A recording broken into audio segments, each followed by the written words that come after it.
नमस्कार, ये है न्यूज लॉन्ड्री पॉडकास्ट और आप सुन रहे हैं एनएल चर्चा। आपका खर्चा आपकी चर्चा हफ्ता दर हफ्ता आप सुन रहे हैं न्यूज लॉन्ड्री का हिंदी पॉडकास्ट एनएल चर्चा। मैं हूं मेघनाद और मैं इस हफ्ते चर्चा का संचालन करूंगा। और इस चर्चा में हमारे साथ एक नहीं बल्कि दो गेस्ट जुड़ रहे हैं आज। अब अतुल चौरसिया नहीं है तो थोड़ा ओवर कंपेंसेट करना पड़ेगा, क्योंकि मेरी टूटी फूटी हिंदी आपको कम ही सुननी पड़ेगी। तो हमारे साथ जुड़ रहे हैं उमाकांत लखेरा जी, जो कि एक जर्नलिस्ट है, पॉलिटिकल कमेंटेटर है और ये प्रेस क्लब ऑफ इंडिया के प्रेसिडेंट भी है अभी फिलहाल। और हमारे साथ जुड़ रही है दूसरी खास मेहमान साक्षी जोशी। हाय साक्षी। हाय मेघनाद। साक्षी एक इंडिपेंडेंट जर्नलिस्ट है, ये काफी टीवी चैनल्स के साथ भी काम कर चुकी है, पर अभी फिलहाल अपना खुद का यूट्यूब चैनल चलाती है जिसमें साक्षी कितने 5 लाख से ज्यादा सब्सक्राइबर्स हो गए अब आपके? जी, 5 लाख से ज्यादा सब्सक्राइबर्स यूट्यूब पे और 7 लाख से ऊपर फॉलोअर्स फेसबुक पे। अरे, तो आपको फिर पता होगा कि कितनी बड़ी इन्फ्लुएंशियल जर्नलिस्ट बन गई है साक्षी। बहुत बड़ाई। तो चर्चा की शुरुआत करते हैं हेडलाइंस से। शार्दुल, और मैं आपको इंट्रोड्यूस ही करना भूल गया, शार्दुल हमारे साथ, शार्दुल भी है जो हमारे साथ आज को होस्ट करेंगे, मेरे कॉलीग है। तो Shardul, headlines ji. Hi Shardul. Hello sir. इस हफ्ते काफी राजनीतिक सरगर्मी रही। पंजाब के पूर्व मुख्यमंत्री अमरिंदर सिंह ने कांग्रेस से इस्तीफा दे दिया, लेकिन उनका कहना है कि वे भाजपा के सदस्य नहीं बनेंगे। उन्होंने अमित शाह जी से मुलाकात जरूर की। पंजाब में हाल ही में नियुक्त किए गए प्रदेश अध्यक्ष नवजोत सिंह सिद्धू ने अपने मन की आवाज का हवाला देते हुए अपने इस्तीफे की सार्वजनिक पेशकश की, लेकिन फिर पार्टी ने कहा कि वे भावनाओं में बह जाते हैं, अध्यक्ष बने रहेंगे। बात का लब्बो-लुबाब यह है कि पंजाब में कांग्रेस की स्थिति एक हैरान आदमी जैसी है, जिसे लगा था ट्रेन 2 मिनट बाद 1 घंटे बाद जाएगी, लेकिन 2 ही मिनट पहले निकल गई।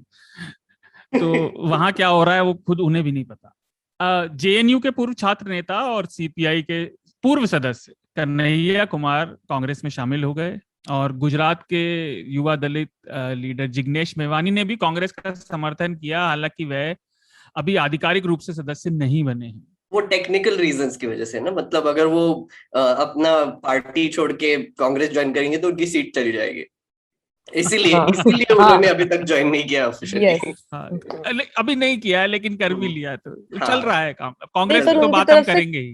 क्लियर है कि वो अगली बार कांग्रेस की टिकट पे लड़ेंगे। जी, हम इस सब में बात करेंगे ही।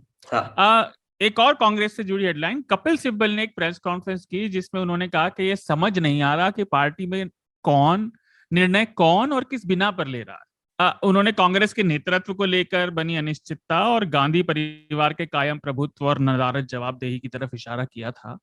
एक और बड़ी हेडलाइन, बड़े सालों बाद प्रधानमंत्री नरेंद्र मोदी फिर से एक विदेश यात्रा पर गए, क्वाड के सम्मेलन में, जिसमें भारत, अमेरिका, ऑस्ट्रेलिया और जापान शामिल हैं।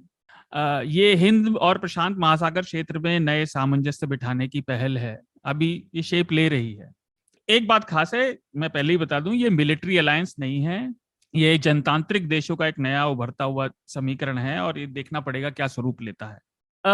जाहिर सी बात है, प्रधानमंत्री मोदी बाहर गए तो इंटरनेट पर बैठे कुछ लोगों ने फेक न्यूज भी चलाई, जिसमें से एक में प्रधानमंत्री मोदी को धरती की आखिरी और सबसे बेहतरीन उम्मीद न्यूयॉर्क टाइम्स के हवाले से बताया गया। बाद में न्यूयॉर्क टाइम्स ने स्पष्टीकरण दिया कि उन्होंने ऐसी कोई खबर नहीं छापी है और इसके बारे में विशेष टिप्पणी मेघनाद करेंगे। मैं केवल इतना कहना चाहूंगा, वह बेशर्मी की हद है यार। मतलब मेरे दिमाग में एक ही बात आई ये देख के कि हमारे व्हाट्सएप अंकल सब बोल रहे होंगे कि हाँ तो फेक है तो क्या हुआ, इंडिया को तो प्राउड बना ही दिया ना इन लोगों ने। तो मैंने सोचा कि फेक है तो क्या हुआ, अभी शान तो बढ़ रही है ना देश की। मेरा बस चलता तो इनके माथे पर टैटू कर देता, फेक एंड प्राउड। पर चलिए कोई बात नहीं। पिछले हफ्ते टिप्पणी नहीं आ पाई थी, जिसके लिए हम क्षमा चाहते हैं, मीडिया रंबल चल रहा था, लेकिन पिछले हफ्ते भी एक हृदय विदारक घटना हुई थी और वो जरूरी भी है जाननी। असम में लोगों से अवैध कब्जा हटवाने के लिए पुलिस की फायरिंग में 2 लोग मारे गए और उसमें से एक वीडियो बाहर आया जिसमें पुलिस के साथ जो अटैच फोटोग्राफर था वो पुलिस की गोली से मरे मोइनुल पर कूद रहा था और उसे मार रहा था। एक और पुलिस से जुड़ी दो आखिरी खबरें भी हैं। उत्तर प्रदेश के मुख्यमंत्री आदित्यनाथ के क्षेत्र गोरखपुर में एक होटल में उनके भाजपा के quote unquote fan Manoj Gupta की जान पुलिस की चेकिंग के दौरान चली गई। हत्या हम इसे नहीं कह रहे क्योंकि अभी आरोप है हत्या का, और लेकिन ये इल्जाम 6 पुलिस कर्मियों पर ही लगा है। उसमें एक वीडियो भी बाहर आया जिसमें गोरखपुर के डीएम और एसएसपी मनोज की पत्नी और परिवार को रिपोर्ट लिखाने से होने वाली परेशानियां और दिक्कतों का हवाला देकर सुलह करने के लिए कह रहे हैं। और हम बात करेंगे, पर कुछ पुलिस वाले जो इसमें नामजद हैं वो पहले से काफी मशहूर हैं और वो भाग गए ना, 6 लोग सभी नहीं भागे, वो आएंगे। एक आखिरी 2 हेडलाइन। वायुसेना की एक अधिकारी ने एक दूसरे वायुसेना अफसर पर बलात्कार का आरोप लगाया और यह बात बाहर आई कि उन्होंने अपने सीनियर्स को इस बात का रिपोर्ट किया था, लेकिन उन्होंने महिला मतलब पीड़िता के ऊपर मामले को दबाने के लिए जोर डाला और उसके बाद पीड़िता पुलिस के पास गई। इतना ही नहीं, पीड़िता का 2 फिंगर टेस्ट हुआ जो पूरी तरह से अवैज्ञानिक और दकियानुसी सोच से आता है, और सुप्रीम कोर्ट ने उसे सालों पहले बंद भी करवा दिया था। एक आखिरी हेडलाइन उत्तर प्रदेश की एक दूसरी खबर में। उत्तर प्रदेश पुलिस ने 150 लोगों के खिलाफ मामला दर्ज किया। उन पर मुख्यमंत्री आदित्यनाथ के द्वारा एक मूर्ति के उद्घाटन में उनके नाम पर कालिख पोतने का आरोप है। अब पुलिस कितना अच्छा काम कर रही है इन 2 से आपको पता चल गया होगा, बाकी हम बात करेंगे। Thank you Shardul. चर्चा शुरू करने से पहले 2 छोटी छोटी अनाउंसमेंट है, एक न्यूज लॉन्ड्री को लेकर और एक जनरल अनाउंसमेंट है। न्यूज लॉन्ड्री के फेस मास्क सब हमारे स्टोर पर अवेलेबल है। ये एंटी वायरल व्हाइट है, यूवी स्टरलाइज्ड है और रियूजेबल है और वॉशेबल भी है। तो अगर आपको मास्क खरीदने होंगे तो हमारे स्टोर पर जाइए, जो कि www.newslaundry.com/store पे आपको मिलेगा और वहां पे आप खरीद सकते हैं। हमारे पास नए टी शर्ट्स भी आ गए हैं, वो भी नहीं, आप कोई नहीं, उनको आप कॉल कर लो, लेट हिम रिज्यूम इससे आप हमारा बहुत सपोर्ट होगा। और दूसरी जनरल अनाउंसमेंट ये है कि इलेक्टोरल बॉन्ड्स की सेल अभी शुरू हो चुकी है। आज सिलेक्ट एसबीआई आउटलेट्स में आपके पास आप एक जाकर इलेक्टोरल बॉन्ड खरीद सकते हो और अपने पसंदीदा पॉलिटिकल पार्टी को भी खरीद सकते हो और किसी को पता नहीं चलेगा। मेघनाथ, आपने कहा कि किसी को पता नहीं चलेगा सिवाय एक अभी तक मैं बता दूं कि 7,380 करोड़ रुपए के किसको पैसा आ रहा है उसे भी पता नहीं चलेगा, लेकिन एक पार्टी को सब पता चलेगा किसको आ रहा है। शार्दुल, क्या आप एक पॉलिटिकल पार्टी खरीदना चाहेंगे? नहीं भाई, कपड़े खरीदने के पैसे नहीं है। पत्रकारिता में, ईमानदार पत्रकारिता में पैसा कहाँ। पर श्रोताओं को बताना चाहता हूँ कि हमने इस पर काफी रिपोर्टिंग की है, एक 2 एक्सप्लेनर भी किए हैं, तो वो आप हमारे वेबसाइट पर जाकर देख सकते हैं। इलेक्टोरल बॉन्ड्स क्या होता है और वो कैसे एक मैकेनिज्म है हमारे पॉलिटिकल पार्टीज को खरीदने का, तो इसके बारे में हमने काफी रिपोर्टिंग की है, वो आप चेकआउट कर सकते हैं। तो शुरुआत करते हैं चर्चा की पंजाब से। पंजाब में काफी अफरा तफरी मची हुई है, काफी कंफ्यूजिंग सिनेरियो भी हो गया है। तो मैं मोटा मोटा बता देता हूँ थोड़े से सीक्वेंस ऑफ इवेंट्स, फिर हम हमारे गेस्ट के पास जाएंगे। पहली चीज तो ये है कि नवजोत सिंह सिद्धू, जो कि पंजाब प्रदेश कांग्रेस कमेटी, जो पीपीसीसी जिसके प्रेसिडेंट थे, उन्होंने रिजाइन कर दिया।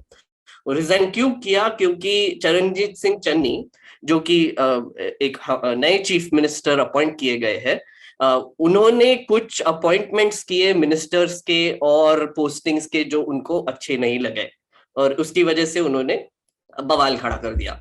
और साइड में कैप्टन अमरिंदर सिंह को बोला कि आप रिजाइन कर लीजिए, तो उन्होंने जल्दी से रेजिग्नेशन दे दिया और फिर वो दिल्ली आए और उन्होंने अमित शाह और एनएसए अजीत डोभाल के साथ मीटिंग की और बाद में एनडीटीवी में इंटरव्यू देकर उन्होंने कहा कि वो कांग्रेस में से रिजाइन करेंगे, पर वो बीजेपी ज्वाइन नहीं करेंगे। उस पर भी हम थोड़ी सी चर्चा करेंगे। और एक कैरेक्टर इसमें साइड में है, जो है अरविंद केजरीवाल। अब अरविंद केजरीवाल ने ये सब अफरा तफरी में एक अपॉर्चुनिटी देखी और उन्होंने 5 हेल्थ गारंटीज अनाउंस कर दिए प्रेस कॉन्फ्रेंस में। और शुरुआत में ही उन्होंने बोल दिया कि अब आम आदमी पार्टी एक उम्मीद की किरण बनकर आई है, जबकि बाकी के पार्टीज यहाँ पर कुछ कर ही नहीं रहे हैं। और ऑब्वियसली सबसे ऊपर है राहुल गांधी और प्रियंका गांधी, जो सस्पिशियसली कुछ नहीं बोल रहे इस पर कपिल सिब्बल ने कहा कि उनको पता नहीं कि कौन डिसीजंस ले रहा है अभी कांग्रेस में, और उसकी वजह से उनके घर के बाहर प्रोटेस्ट भी हुए। तो ये सब एक भूमिका है जनरल की पंजाब में क्या चल रहा है।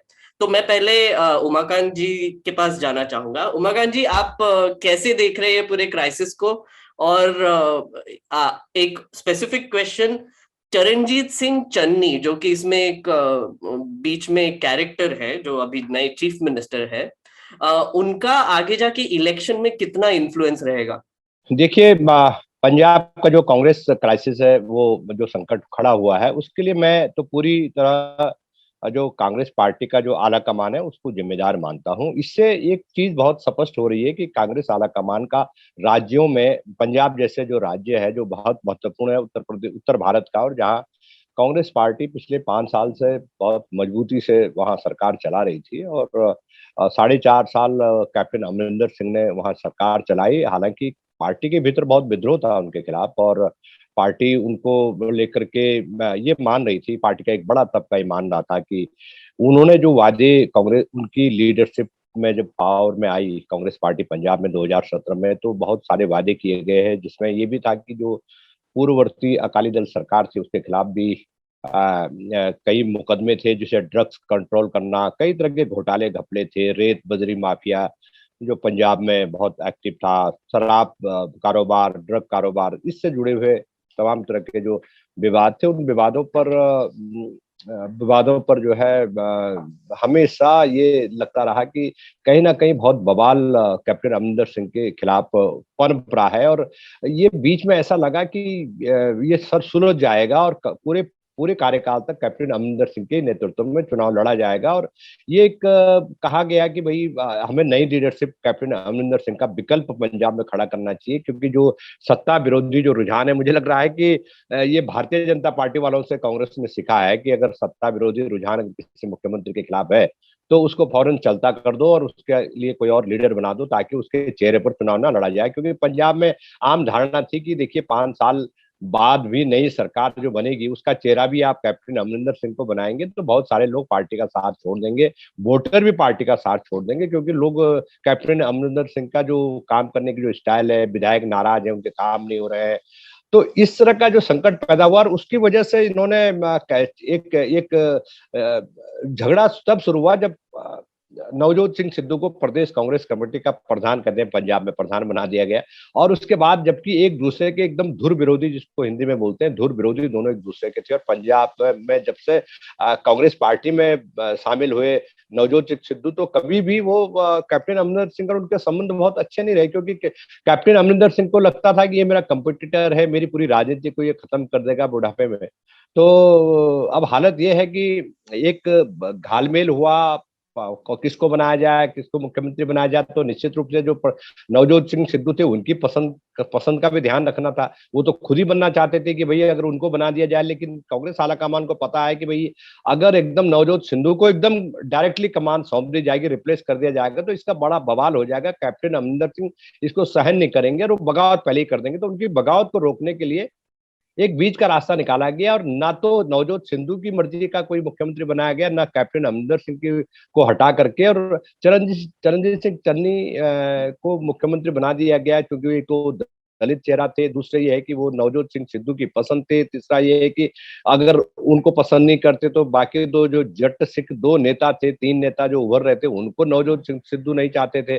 तो नवजोत सिंह सिद्धू शुरू में ये उनको लगा कि अच्छा हो गया कि भाई एक अपना शिष्य, अपना जो अपने साथ रहेगा, वो उसको मुख्यमंत्री बनाने में कोई परहेज नहीं है, और ठीक है चलता रहेगा काम। और उसमें बचकानी बात ये होगी कि वो जिसको कहते हैं सर मुंडाते ही ओले पड़ गए, और एकदम उनको जब मुख्यमंत्री की गद्दी दे दी गई चरणजीत सिंह चन्नी को, तो उन्होंने वो दिल्ली शुरू में तो एक बार वो दिल्ली आया तो नवजोत सिंह सिद्धू के साथ में थे, और उनकी कांग्रेस आला कमान से राहुल गांधी, प्रियंका गांधी, सोनिया गांधी से कड़सी मुलाकात हुई। उसके बाद वो वापस चले गए। लेकिन जब मंत्रियों के चयन की बारी है, जो कि मंत्रियों का चयन का जो ऐसा सिलसिला होता है, उसके बाद ब्यूरोक्रेसी का चयन, जो अपॉइंटमेंट्स होते हैं नई सरकार के, उनको लेकर के खींचतान शुरू हुई। कोल्ड वार 3-4 दिन तक चला पंजाब की राजनीति में, और वो कोल्ड वार इतना खतरनाक और इतना घातक कांग्रेस पार्टी के लिए साबित हुआ कि नवजोत सिंह सिद्धू को ही इस्तीफा देना पड़ गया। अब इस्तीफा उमाकांत जी, सॉरी,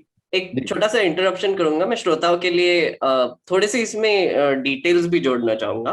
जी जी, जो रेजिग्नेशंस जो बात कर रहे हैं ना, सॉरी रेजिग्नेशंस नहीं, मतलब वो जो लोग थे जिनका प्रॉब्लम था, तो नवजोत सिंह सिद्धू को 3 लोगों से मेनली प्रॉब्लम था। एक तो राणा गुरजीत सिंह, जिनके अगेंस्ट सैंड माइनिंग के एलिगेशंस लगे हुए थे पहले। जी। फिर डॉक्टर राजकुमार वर्का, जो कि एक सिद्धू के क्रिटिक ही बोल सकते हैं उनको, वो काफी बात करते थे उनके अगेंस्ट।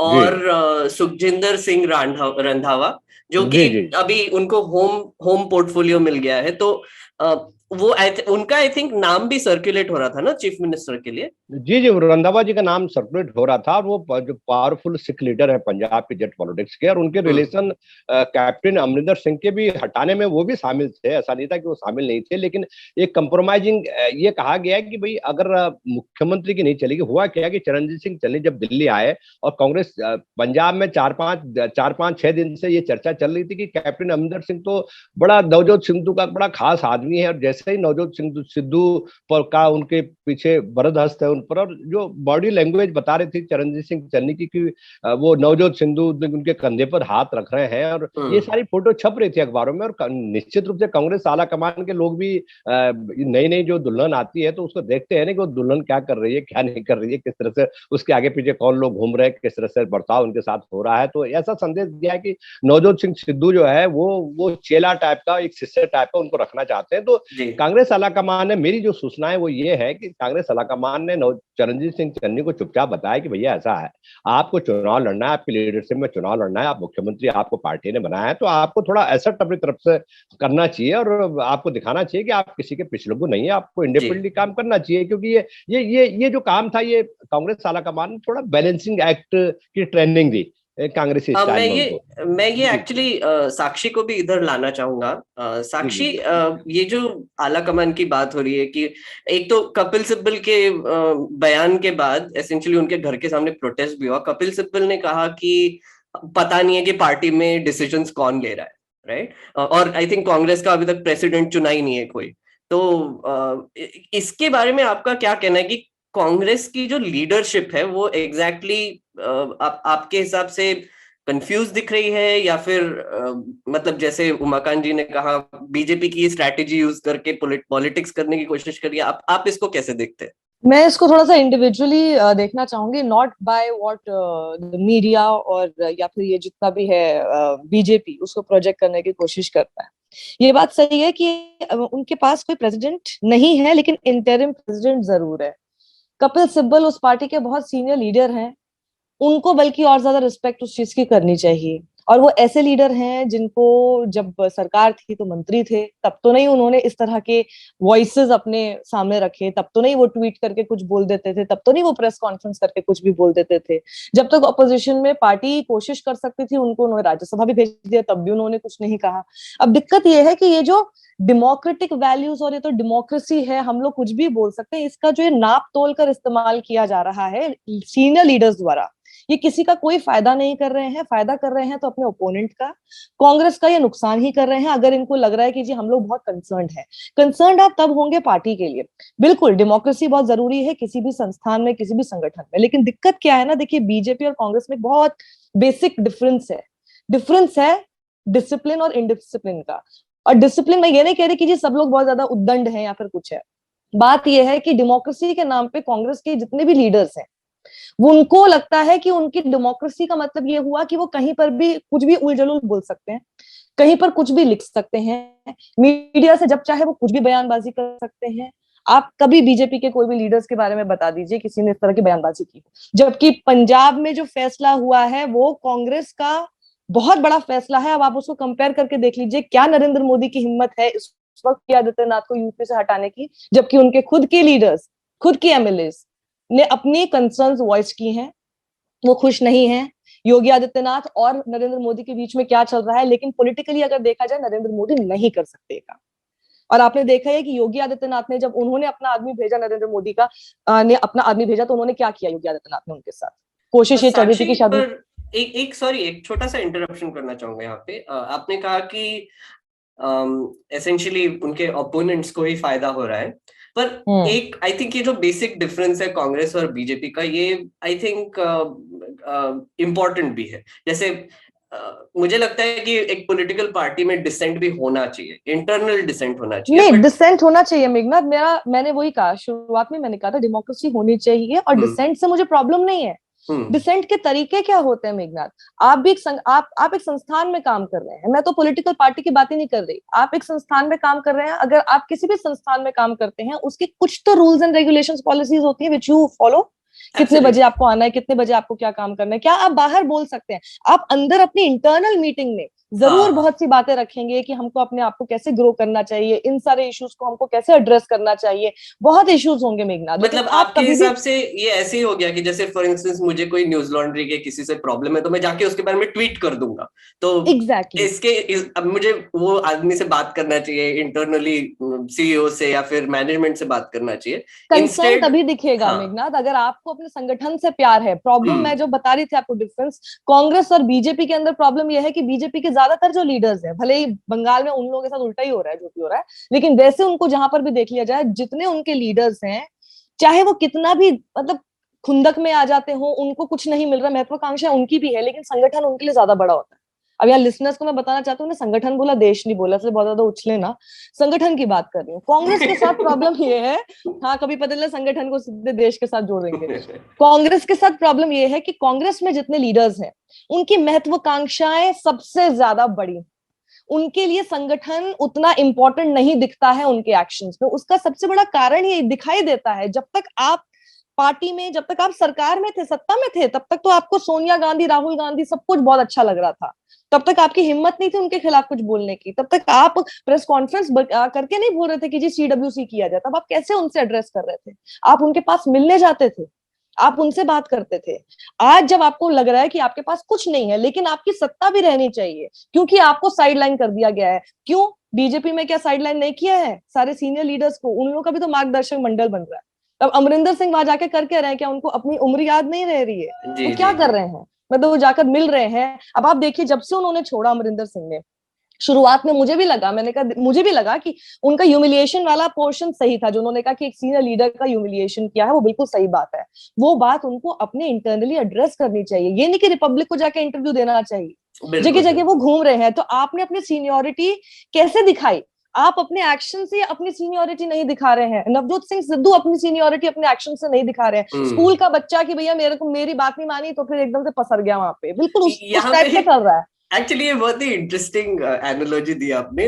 नवजोत सिंह सिद्धू जब भी कोई भी बयान देते हैं, फिर कोई भी डिसीजन देते हैं, ऐसे स्कूल चाइल्ड वाली वाइब्स आती है। बेसिकली यही कहना है कि उनको सीएम नहीं बनाया, जैसे उमाकांत जी ने भी कहा कि उनको सीएम नहीं बनाया तो फिर अपॉइंटमेंट से प्रॉब्लम हो गया। अभी मैं न्यूज पढ़ रहा हूँ फिर से कि उनकी मीटिंग हुई चरणजीत सिंह चन्नी के साथ और उसके बाद कुछ रेजोल्यूशन हुआ, पर उसमें भी उनको और प्रॉब्लम्स दिखाई दिए, तो वो भी अब थोड़ा सा बवाल करने की कतार में इसलिए है। जो मुझे समझ में आ रहा ना मेघनाथ, देखिए पार्टी वो जो कह रहे हैं, कपिल सिब्बल कह रहे हैं हमें नहीं पता कौन डिसीजन ले रहा है, बहुत अच्छा है उन लोगों के लिए, क्योंकि फिर क्या होगा, फिर सीधे सीधे अक्यूज करने का मौका मिलेगा। इतने समय से पार्टी बिना किसी लीडर के चल रही है, किसी ने भी आगे स्टेप फॉरवर्ड करने की कोशिश की, जी हम लोग लीड करेंगे, खुद तो बैठ गए हैं साइड में G23 बना के, लीडरशिप को लेना नहीं चाहता। जब तक अगर राहुल गांधी, आप कितना बोल लीजिए, राहुल गांधी जब तक लीडर थे तब तक उन्होंने 3 राज्यों में जीत दिलाई थी कि नहीं दिलाई थी? पंजाब उसमें से था, मध्य प्रदेश तो निकल गया, उसके बाद छत्तीसगढ़ उसमें से था।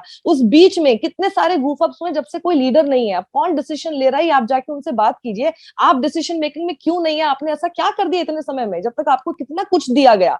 आप ऐसी बयानबाजी करते हैं, आप खुले तौर पर जिनके खिलाफ आपके लीडर्स बोल रहे हैं उन लोगों की तारीफ करने बैठ जाते हैं। कितनी बार आप भले कह रहे हैं कि मैं कांग्रेस नहीं छोड़ूंगा या फिर मैं बीजेपी नहीं ज्वाइन करूंगा, लेकिन बोलता रहूंगा, बोलिए, लेकिन आप जाकर बोलिए ना। ये कौन सा तरीका कि आप ट्विटर पे लिख देंगे या आप प्रेस कॉन्फ्रेंस करेंगे, मीडिया को बुला के करेंगे? मीडिया सबसे बड़ा दुश्मन खुद कांग्रेस बताती है अपना, तो आप किसको बता रहे हैं?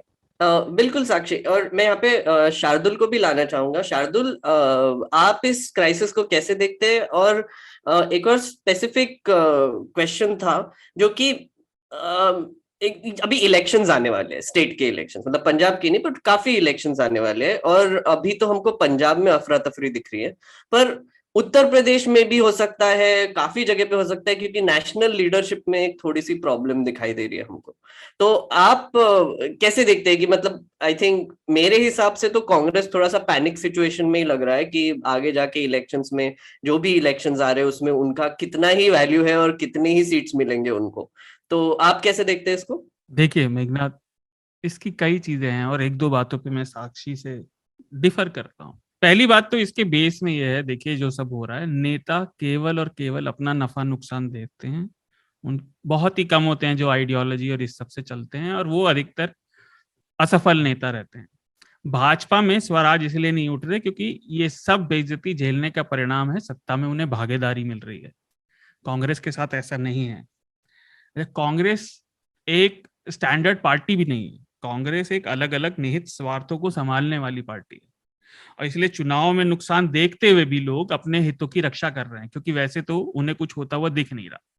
एक और बात, जो ये जीत मिली थी ये राहुल की वजह से नहीं, राहुल के बनिस्पत मिली थी, उनके बावजूद मिल गई, है ना। और जो पब्लिक में ये लोग बात कर रहे हैं, इससे मैं उनकी परेशानी समझ सकता हूँ। देखिए ये लोग बहुत लंबे समय से कांग्रेस में हैं, और इसके सैकड़ों उदाहरण हैं यूपीए 2 के टाइम के और उसके बाद के भी, 2014 के चुनावों के बाद भी, कि लोगों को राहुल से अपॉइंटमेंट तक नहीं मिलता। हेमंत बिस्वा शर्मा का तो बहुत मशहूर है कि वो अपॉइंटमेंट ही मांगते रह गए और वो भाजपा में चले गए, और भाजपा में उनके जाने के साथ कांग्रेस के हाथ से नॉर्थ ईस्ट भी निकल गया।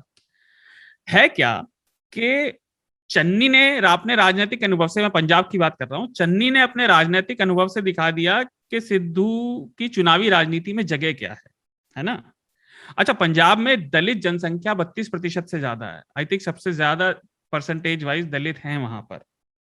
तो रिप्रेजेंटेशन के लिए भी अच्छा स्टेप है ये लीडरशिप का। जब तक ये था, चन्नी को मुख्यमंत्री बनाए जाने तक, क्योंकि अमरिंदर सिंह पोल्स में काफी अनपॉपुलर थे। बार बार ओपिनियन पोल्स में आ रहा था कि जितने कारण उमाकांत जी और साक्षी ने बताए कि अमरिंदर सिंह अनपॉपुलर हैं, तो उनका हटना तो निश्चित था, नहीं तो पार्टी हारती, जैसा खबरों में आ रहा था। लेकिन उसके बाद जो सिद्धू ने किया वो बताता है कि अभी भी कांग्रेस का जो नेतृत्व है, केंद्रीय नेतृत्व, सेंट्रल लीडरशिप, उसको राजनीति की समझ नहीं है। राहुल और प्रियंका, आप आज की डेट में, आप, मैं, कोई भी, हम कोई जिम्मेदारी किसी जगह लेने जाएंगे तो हमसे पूछा जाएगा कि भाई ये जिम्मेदारी आपको क्यों दी जाए। इन दोनों ने अपने जीवन में ऐसा क्या किया है कि ये भारत की मेन ऑपोजिशन पार्टी के सिरमौर हैं, बजाय एक खानदान में पैदा होने के।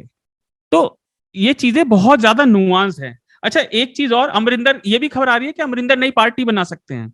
हाँ वही तो, एनडीटीवी में जो इन्होंने इंटरव्यू दिया जहां पे उन्होंने बोला कि वो रिजाइन करेंगे कांग्रेस से, हाँ, फिलहाल तो उन्होंने किया नहीं है, पर उसमें रिपोर्टर ने पूछा भी कि क्या आप बीजेपी ज्वाइन करेंगे, तो उन्होंने कहा कि नहीं। तो पूछा कि आप अमित शाह और डोभाल से मिले, तो फिर वो क्या एंगल था? वो राष्ट्रीय सुरक्षा के बारे में मिले, राष्ट्रीय सुरक्षा और फार्म लॉज के बारे में मिले। मैंने पॉइंट क्यों बोला मेघनाथ, आपके सवाल का जवाब देने के लिए। ये समझिए कि देखिए आज की तारीख में जनता में जिस नेता की थोड़ी सी भी पैठ है ना, वो नेता जानता है कि उसका कांग्रेस में कुछ खास भविष्य नहीं है, वो एक सीमा के ऊपर नहीं चढ़ सकता। आप पूरे भारत में देख लीजिए, अपनी लिमिटेड ग्रोथ को देखते हुए जो नेता कांग्रेस से बाहर गए, वो ज्यादा आजादी से और स्वयंभू होकर बड़े नेता बन के उभरे, जिनसे आज नीचे कांग्रेस है। कांग्रेस हमेशा से हर राज्य में ऐसे ही खत्म हुई है। और मैं एक्चुअली यहाँ पर उमाकांत जी को लाना चाहूंगा। और उमाकांत जी, एक और यहाँ पर एक एंगल है आम आदमी पार्टी का। तो मुझे लगता है कि आम आदमी पार्टी का, पोल्स में भी बोला गया कि आम आदमी पार्टी के काफी अच्छे चांसेस है इस बार गवर्नमेंट बनाने के। और केजरीवाल ने मौके पे चौका मार लिया और उन्होंने प्रेस कॉन्फ्रेंस की ये सब इसके बीच में, और उन्होंने 5 प्रॉमिसेस किए हेल्थ को लेकर कि वो अस्पताल बनवाएंगे, वो पिंड क्लिनिक शुरू करेंगे, और ऊपर से वो फ्री इलाज दिलाएंगे, एक्सीडेंटल कवरेज देंगे, और ऊपर से उन्होंने ये भी प्रॉमिस कर दिया कि इलेक्ट्रिसिटी भी फ्री कर देंगे फार्मर्स के लिए। तो इस सब अफरा तफरी में आपको केजरीवाल की क्या भूमिका लगती है? और उनके लीडरशिप पर भी क्वेश्चन आता है, क्योंकि उन्होंने भी कोई सीएम फेस वैसे बताया नहीं है, वो भगवंत मान को साइड में लेके घूमते हैं, लेकिन उन्होंने भी कोई ऐसे लीडरशिप का फेस अभी तक प्रोजेक्ट नहीं किया है। केजरीवाल के ही दम पे सब चल रहा है। जी, हाँ, बिल्कुल सही बात है। देखिए, मैं एक बात बहुत साफ करना चाहता हूँ कि जो केजरीवाल की जो पॉलिटिक्स है वो दिल्ली में नो डाउट बहुत सक्सेस हुई है, और दिल्ली बेसिकली माइग्रेंट्स के देश जो माइग्रेंट्स हैं उनका शहर है दिल्ली। तो इस तरह से दिल्ली में उस तरह की कम्युनिटी लाइफ नहीं है जिस तरह की कम्युनिटी लाइफ पंजाब में है।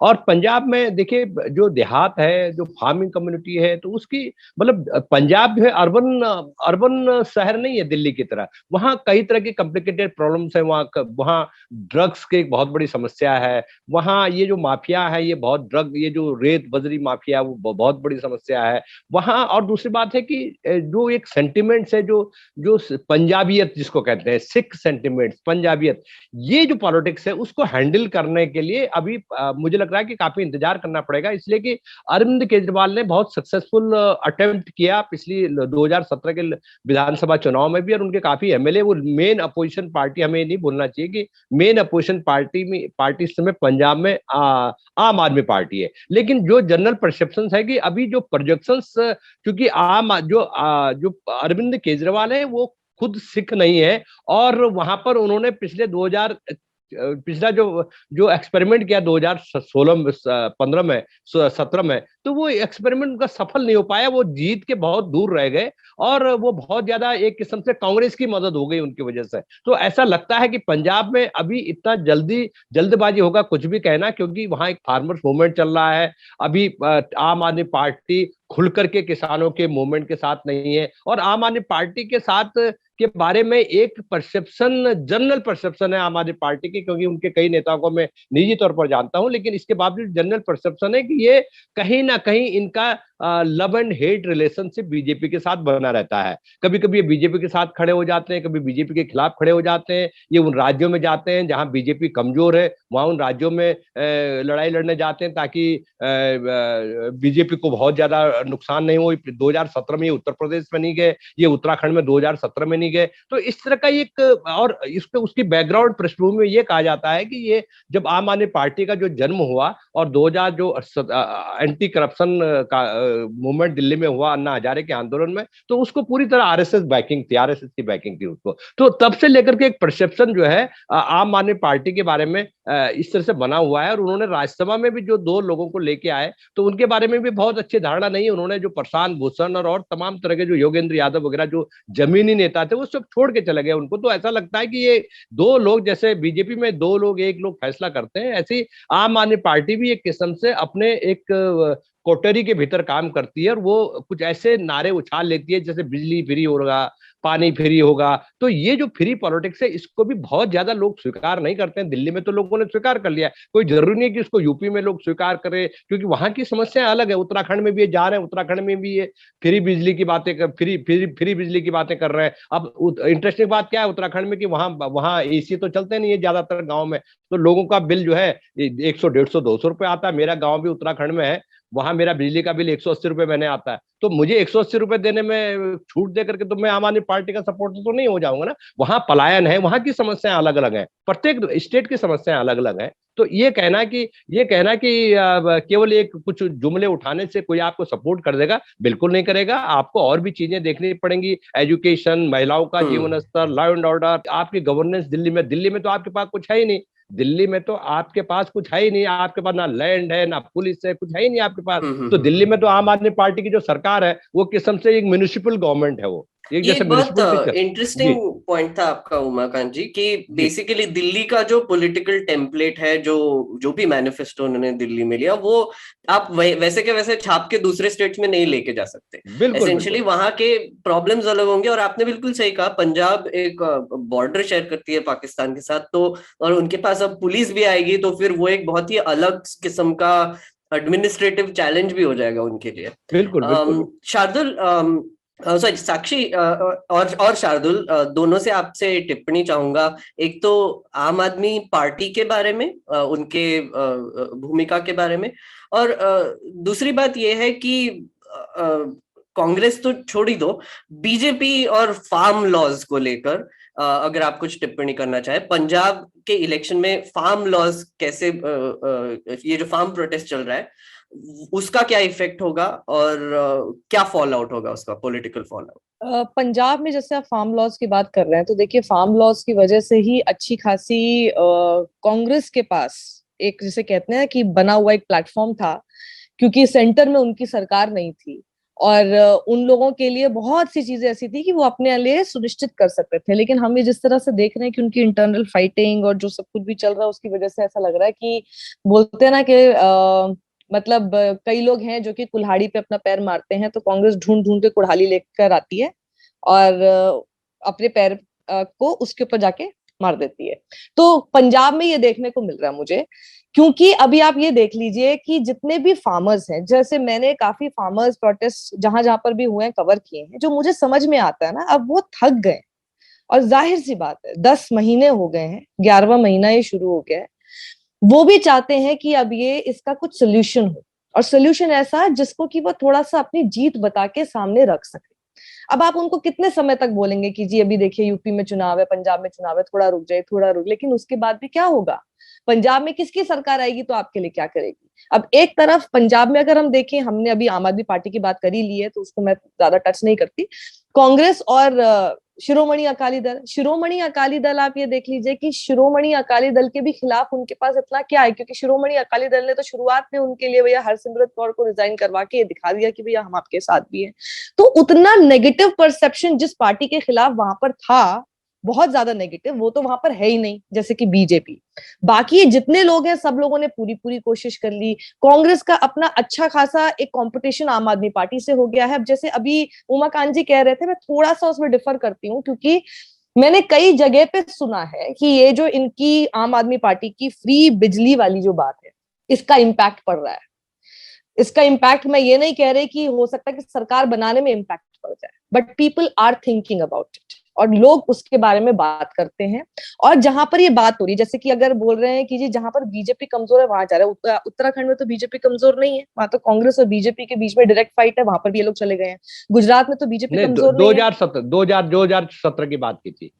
अच्छा, 2017 की बात है जी। अभी भी जैसे, हाँ अभी भी ये लोग जैसे इसका जो है सामने ऐलान करते हैं। गुजरात में भी ये लोग चले गए हैं, गोवा में ये लोग जा रहे हैं, पंजाब में ये लोग ऑलरेडी इनरोड्स अपनी क्रिएट अच्छी खासी कर चुके हैं कि आज लग रहा है कि मतलब बहुत अच्छा कंपटीशन दे रहे हैं, कुछ भी हो सकता है। दिल्ली में ये बीजेपी को नहीं आने देते हैं। जिस समय पर अरविंद केजरीवाल ने दिल्ली हार बनाई है, उस समय बहुत बड़ा वैक्यूम पूरी मोदी लहर के बीच में बहुत बड़ा था दिल्ली में क्रिएटेड। कांग्रेस तो नहीं आने वाली थी, तब भी उसने बीजेपी को दूर रखा हुआ, वो भी तब जब लॉ एंड ऑर्डर ही नहीं है इनके पास। तो इन लोगों की बहुत सी स्कीम्स, और जिसमें कि फ्री बिजली है, ये बहुत लोग कॉपी करते हुए दिखाई देते हैं। और मैंने बंगाल में भी देखा कि ममता बनर्जी भी एक आध दिन की जो पॉलिसीज थी वो वहां पर कॉपी करते हुए दिखाई दे रही थी। तो ऐसा नहीं है कि इनकी चीजों की बात नहीं होती, और ऐसा भी नहीं है कि लोग इनको लेना नहीं चाहते। मैं आपको बताऊं, फैक्ट यही है, दिल्ली में तो फैक्ट यही है, और यही चीज अब धीरे धीरे बाकी राज्यों में भी जाएगी। वो लोग जो कि नेशनल लेवल पर बीजेपी को वोट करते हैं, वो क्यों स्टेट इलेक्शन में, दिल्ली के इलेक्शन में आम आदमी पार्टी को वोट करते हैं? क्योंकि उनको अपना सीएम चाहिए अरविंद केजरीवाल। यस, वहां पर ये इशू जरूर है कि जिस तरह से हमने अभी नाम की बात की, एक चेहरे की बात की, पर ये मुझे लगता है कि हर पार्टी में है। जैसे अभी हम ये बात कर रहे थे, शार्दुल बोल रहे थे, I again differ from him on this. आपको गांधी परिवार, देखिए ये सारे ना क्रिएटिव नैरेटिव्स हैं, और मैं कभी भी दूसरों के क्रिएटेड नैरेटिव्स में पढ़ना नहीं चाहती। यही बीजेपी बनाना चाहती है, यही गोदी मीडिया बनाती है, और फिर वही बातें हम भी जब बोलने लग जाते हैं तो हम लोग फिर कोई फायदा किसी का नहीं करते, सिर्फ उसी का करते हैं जो कि नैरेटिव बिल्ड कर रहा है। गांधी परिवार क्या है आप बता दीजिए? बीजेपी में कोई भी प्रेसिडेंट बन सकता है जो आरएसएस से अलग हटके है। आरएसएस क्या है? आरएसएस भी तो परिवार है। ये लोग कौन है? जो लोग बीजेपी में डिसीजन ले रहे हैं कौन है बताइए? अगर अमरिंदर सिंह को प्रॉब्लम हो रही है, हमें नहीं पता कौन डिसीजन ले रहा है, आप बता दीजिए कि बीजेपी में कोई एक ऐसा नेता बता दीजिए जो ये कह सके खुले तौर पर कि जी हमारी पार्टी में कौन डिसीजन ले रहा है हमें नहीं पता। बोल सकता है कोई? किसी की हिम्मत है? आपके सामने बैठ के ऑफ द रिकॉर्ड जरूर बोल देंगे, किसी की हिम्मत नहीं है सामने आके किसी के भी इस बारे में आके बोलने की। किसी को नहीं पता क्या कि मोदी के बीच में क्या प्रॉब्लम थी, लेकिन क्या योगी ने या क्या मोदी ने पब्लिकली कहीं पर इस बात का जाहिर किया? मैं इस डिसिप्लिन की बात कर रही थी दरअसल, जो मैं शुरुआत में कर रही थी। हर पार्टी में ऐसा है। आप बंगाल में देख लीजिए ना, ममता बनर्जी के अलावा दूसरा कौन लीडर है बताइए मुझे? कौन है? कोई फेस नहीं है। आपने एक बहुत इंटरेस्टिंग चीज कही कि ममता बनर्जी ने भी कुछ स्कीम्स जो आम आदमी पार्टी के थे वो कॉपी करके वहां पे इम्प्लीमेंट कर दिए। और ये ना चीज एक्चुअली आम आदमी पार्टी के बारे में भी बोली जा सकती है, क्योंकि अभी जो हेल्थ आईडी जो नरेंद्र मोदी ने लॉन्च किया है, वो पहले आम आदमी पार्टी ने वो आइडिया फ्लोट किया था और अभी कुछ पायलट प्रोग्राम्स भी चलाए थे दिल्ली में। तो उनकी जो स्कीम्स है वो काफी हद तक क्योंकि बेसिक नीड्स के बारे में, जैसे एजुकेशन, हेल्थ और बिजली जैसे बेसिक नीड्स के बारे में, तो फिर वो मैं आई थिंक अग्री करता हूँ कि वो काफी पॉपुलर हो भी सकते हैं। शार्दुल, मैं आपको यहाँ पे लाना चाहूंगा, और ये साक्षी ने एक बहुत इंटरेस्टिंग चीज बोली कि आरएसएस क्या है, वो तो एक परिवार ही है। तो मैंने एक बहुत ही फनी चीज पढ़ी थी कि कांग्रेस एक परिवार है जिसमें लोग परिवार के साथ रहते हैं, और आरएसएस एक ऐसा परिवार है जिसमें लोग परिवार छोड़ के एक नया परिवार बना रहे हैं। तो शार्दुल, आपका एक आखिरी टिप्पणी, उसके बाद हम यूपी की तरफ जाएंगे। जी देखिए, वो साक्षी का अपना मत है और सबको अपना मत रखने का अधिकार है। मैं ऑन प्रिंसिपल अपने पर्सनल कभी बहस में नहीं पड़ता, क्योंकि बहस का कोई नतीजा नहीं निकलता किसी भी बहस का। पर आम आदमी पार्टी और उससे जुड़ी चीजें देखिए, फिर मैंने कहा नेता केवल और केवल नफा नुकसान देखते हैं, है ना। और जो आपने बात कही, मुझे साक्षी का उदाहरण अच्छा लगा, उन्होंने मुझसे बेहतर दिया। मैं भी कांग्रेस पार्टी के लिए मैंने लिखा था, मुझे लगता है कांग्रेस का नेतृत्व ना शायद बाजीगर देख रहा है कि जीते जिताए चुनाव को कैसे हार जाए, कुछ स्टाइल मारे कुछ स्टाइल मारे। अब देखिए, आम आदमी पार्टी एक नया दल है और सभी दल अपना प्रभाव और सत्ता बढ़ाना चाहता है। ये कहां तक ठीक है कि लोग भाजपा को हराने के लिए अपने हितों की तिलांजलि देते हैं। कांग्रेस कुछ समय पहले तक सत्ता में थी तो उन्हें तब भी कुछ नहीं मिल रहा था। ये तो राजनीति है, राजनीति में कोई नेकी और त्याग करने के लिए नहीं आता, ये उम्मीद रखना भी गलत है। अच्छा, बाकी सभी पार्टियां भी अब मुझे ऐसा लग रहा है कांग्रेस का खात्मा चाह रही है, क्योंकि किसी के एवज में तो बढ़ेंगी ना वो। ऐसा तो नहीं कि कोई नया उनका सपोर्ट बेस तैयार हो जाएगा। भाजपा का सपोर्ट बेस पक्का है, क्योंकि अभी वो सत्ता में है, वो अपने बेस को, जो हम काफी बात करते हैं, बेस को लगातार वो सर्व करती रहती है। तो साक्षी ठीक कह रही हैं। आम आदमी पार्टी का आपने जो पॉइंट उठाया, ममता बनर्जी वाला भी, ये ठीक है कि बिजली और शिक्षा के मुद्दे चुनावी मुख्य धारा में आ रहे हैं और इससे कोई मना नहीं कर सकता। लेकिन जिन ओपिनियन पोल्स को देखते हुए कांग्रेस ने अमरिंदर को हटाया, वही ओपिनियन पोल्स कह रहे हैं कि आप चुनाव जीत सकती है। तो आप आधी बात मानेंगे, आधी नहीं मानेंगे। कांग्रेस की लीडरशिप हैफेजर्ड है। आपको इन सब बातों से लगेगा कि कांग्रेस की लीडरशिप को नहीं पता क्या हो रहा है, लेकिन ये बात पक्की है कि विपक्ष, चाहे वो किसी भी स्वरूप, कोई भी स्वरूप ले, उसमें कोई भी हो, विपक्ष का होना बहुत जरूरी है। क्योंकि ये जो एक तरफा नैरेटिव चल रहा है ना, और हम आगे बात भी करेंगे, ये बहुत खतरनाक है। और कृषि कानूनों की बात, तो किसान आंदोलन और कृषि कानूनों का प्रभाव आप देखिए कि पंजाब के सभी दल जो किसी भी तरह से रेस में हैं, वो सभी कृषि कानूनों के खिलाफ हैं। भाजपा का सबसे पुराना साथी दल अकाली दल भी, सैड पार्टी, वो छोड़कर चली गई, क्योंकि उन्हें पता था अगर वो इन कानूनों के साथ रहे तो उनका बंटाधार निश्चित है। तो किसान आंदोलन चुनाव पे प्रभाव डालेगा, हाँ। बिजली और शिक्षा के मुद्दे चुनावी मुख्य धारा में आ रहे हैं, हाँ। लेकिन इससे कांग्रेस की लीडरशिप का कुछ नहीं होता। आप याद कीजिए, कुछ महीने पहले मेघनाथ हम बात कर रहे थे, छत्तीसगढ़ में भी यही सब चल रहा था। और ये होता तब है कि भाई लीडरशिप की बात तब तक नेता सुनते हैं। कोई नेता ऐसा नहीं है कि केवल उन्हीं के प्रभाव से बना है। लैंप पोस्ट इलेक्शन अब भाजपा में हो रहे हैं, तो देखिए कैसे कैसे नेता आ रहे हैं। आप अपनी कॉन्स्टिट्यूएंसी और हितों की रक्षा करते हुए लीडरशिप के साथ चलते हैं, यही पॉलिटिक्स है। हाँ, मैं मानता हूँ आपने शार्दुल, आपने जो कहा कि एक तो ऑब्वियसली ऑपोजिशन की हमको जरूरत है, पर मैं भी एक्चुअली साक्षी से भी थोड़ा सा अग्री करना चाहूंगा कि एक भाजपा ने जो क्रिएट किया हुआ जो नैरेटिव है, उससे हमको थोड़ा दूर ही रहना चाहिए। क्योंकि मैं पहले भी कह चुका हूं कि ये जो सीएम फेस या फिर प्राइम मिनिस्टर फेस का जो कॉन्सेप्ट है, ये बहुत ही प्रेसिडेंशियल कॉन्सेप्ट है जो यूएस में होता है। यहाँ पर हम पहले पार्टी चुनते हैं और फिर पार्टी जो है वो एक अपना फेस चुनकर उनको सीएम या पीएम बनाती है। आप और हम तो इस बारे में बात करते रहते हैं कि चुनाव मुद्दों पर होने चाहिए और हर जिले के मुद्दे अलग होते हैं भाई। बिल्कुल, एब्सोल्युटली। और इसी को लेकर मैं ये टॉपिक यहाँ पर खत्म करूंगा और उत्तर प्रदेश की तरफ जाऊंगा। हमारे पास समय भी थोड़ा सा कम है। मैं साक्षी के पास जाऊंगा इसके बारे में। साक्षी, आपने कुछ वीडियोस भी बनाए थे जिसमें आपने वो इंसिडेंट के बारे में भी बात किया जो हमने मेंशन किया। तो क्या आप हमारे श्रोताओं को थोड़ा सा बैकग्राउंड देंगे कि क्या हुआ वहां पर? मनीष गुप्ता वाला ना? हाँ, मनीष गुप्ता वाला।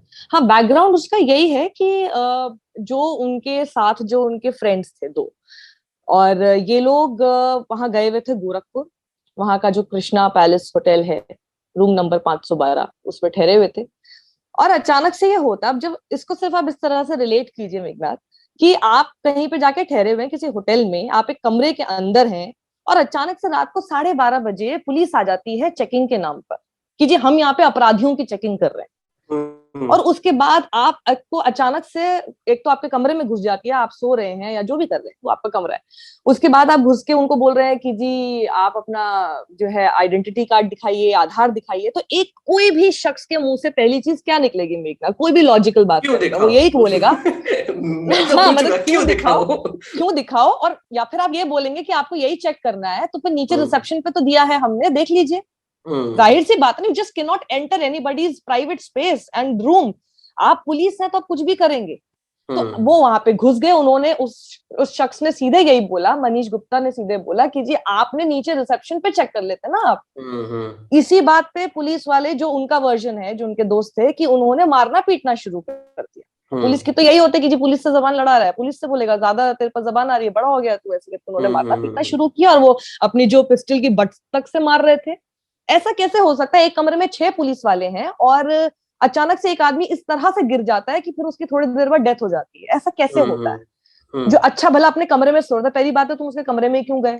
संदिग्ध बता रहे हो आप उसको, किस बात का संदिग्ध है? आप कह रहे हो कि ये संदिग्धों के कमरे में गए थे, किस बात के संदिग्ध थे?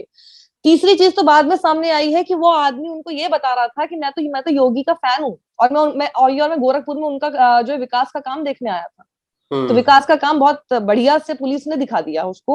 और मनीष गुप्ता और उनके जो दोस्त थे, उन लोगों के साथ मारपिटाई की, थप्पड़ वगैरह मारे, जिसमें से मनीष गुप्ता को ज्यादा चोट आई। उनको फिर उन्होंने एक प्राइवेट हॉस्पिटल में जाके भर्ती कराया, जहां पर उनकी हालत और खराब हो गई, तो उन्होंने फिर बाद में बीआरडी में भर्ती कराया। जब तक वो बीआरडी लेकर गए, he was declared broad dead. अब ये पूरा पोस्टमार्टम रिपोर्ट में भी यही कहा है ना कि उनको पीटा गया, सिर पे, उनके शरीर पर चोट आई। चोट किसी के गिरने से नहीं आ सकता, किसी के सिर्फ ऐसे गिरने से नहीं आ सकता। और आप सस्पेक्ट बता के, किस बात का सस्पेक्ट? मतलब आप लॉ एंड ऑर्डर को वो करने, मुझे तो मतलब पूरा सीन ऐसा लग रहा है जैसे पता नहीं घर कमरे में घुस के आप वसूली करने आए थे क्या रात के 12:30 बजे? क्या कर रहे थे आप?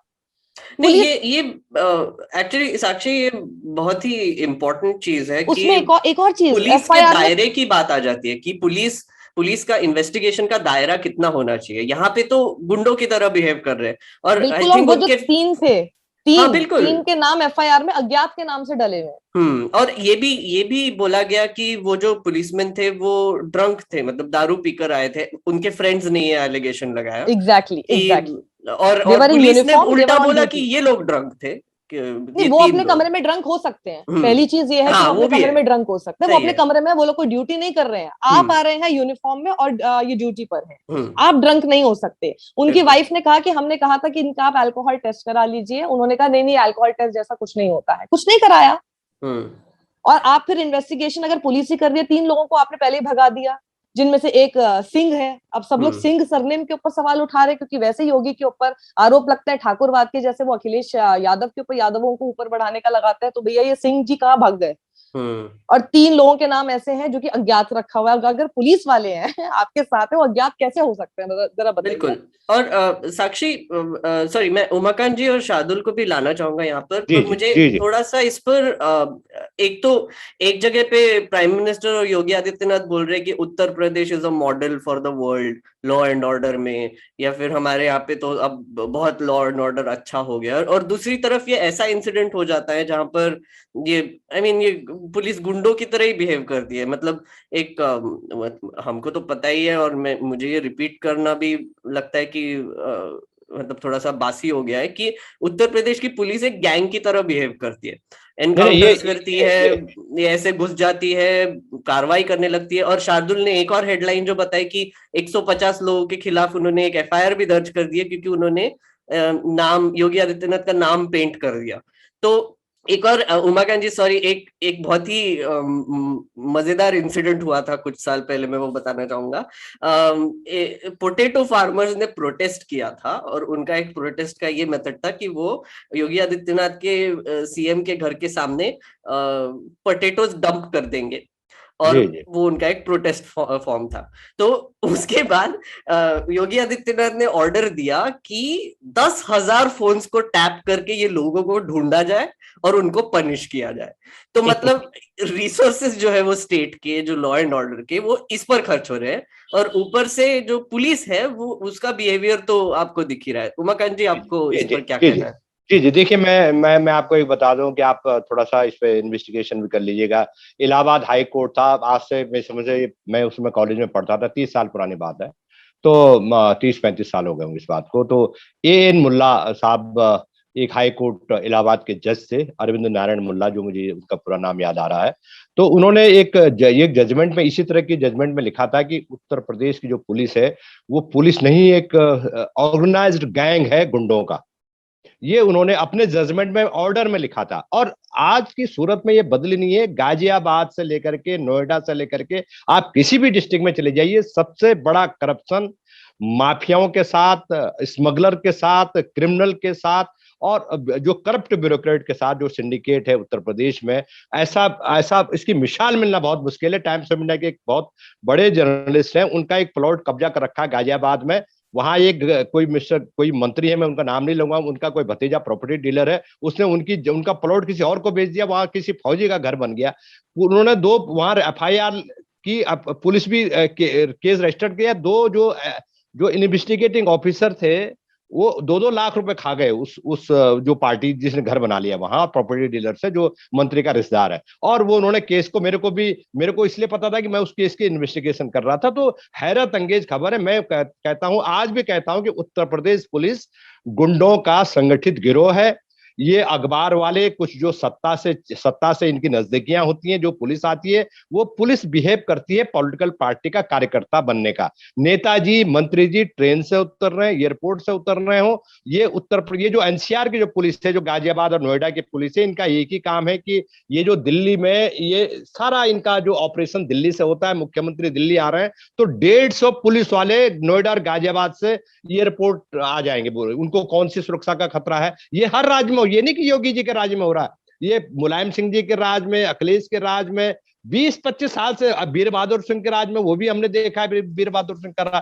तो ये जो तैनातियां होती हैं, ये जो एनसीआर रीजन में, यहाँ सबसे बड़ा कारोबार, सबसे बड़ी पुलिस की जो इनकम है वो प्रॉपर्टी के डिस्प्यूट्स में पुलिस की सबसे बड़ी इनकम होती है। और पुलिस कहां से आ गई? पुलिस को सवाल यह है कि पुलिस जज कहां से बन गई? पुलिस किसी को पकड़ रही है, उससे पैसे खा रही है। ये घर घर की कहानी, आप जाकर के कहीं भी देख लीजिए, और जितनी घटनाएं, जो क्राइम रिकॉर्ड कहीं हो नहीं रहे हैं, और पुलिस जो है, जैसे मैंने बोला कि झोला उठाने का काम करती है सरकार में बैठे लोगों का। और ये जो सिंडिकेट है, ये सिंडिकेट जो है धीरे से, ये जब तक लोगों में अवेयरनेस होगी। आज योगी आदित्यनाथ की मैं खबर देख रहा था कि उत्तर प्रदेश में जो क्रिमिनल पुलिस वाले हैं उनको पकड़ा जाए, तो 4.5 साल पहले से आप क्या कर रहे थे? आपने ये जो क्रिमिनल से, आज आपको याद आ गया कि उत्तर प्रदेश में गुंडे और क्रिमिनल्स थाने चला रहे हैं? आपको आज याद आ गई इस बात की? तो आज आपको ये सिस्टम बदलने के लिए आपने क्या किया 4.5 साल में? ये जो गुंडा पुलिस उत्तर प्रदेश की, इसको बदलने के लिए क्या काम किया? ये जो आईपीएस ऑफिसर तैनात हो रहे हैं जातियों के आधार पर, ये आपकी सरकार आती है तो जातियां बदल जाती हैं। थानों में जातियों के एक थाने में एक ही जाति के 15-15 लोग तैनात हो रखे हैं, पिछली सरकारों में भी, इस सरकार में भी। तो ये जातियों की सरकार है या ये जनता की सरकार है? सवाल ये है। तो आप जिस तरह से सिस्टम बनाएंगे, जिस तरह से आप सरकार बोएंगे, जिस तरह से आप बीज बोएंगे, जिस तरह की आप राजनीति करेंगे, उसी तरह की आप गवर्नेंस लेके आएंगे। और जब गुंडों को लेकर के, और गुंडा और पुलिस इस तरह का संगठित आप गिरोह करेंगे, और गुंडों के और पुलिस के समर्थन से जब आप सत्ता में आएंगे,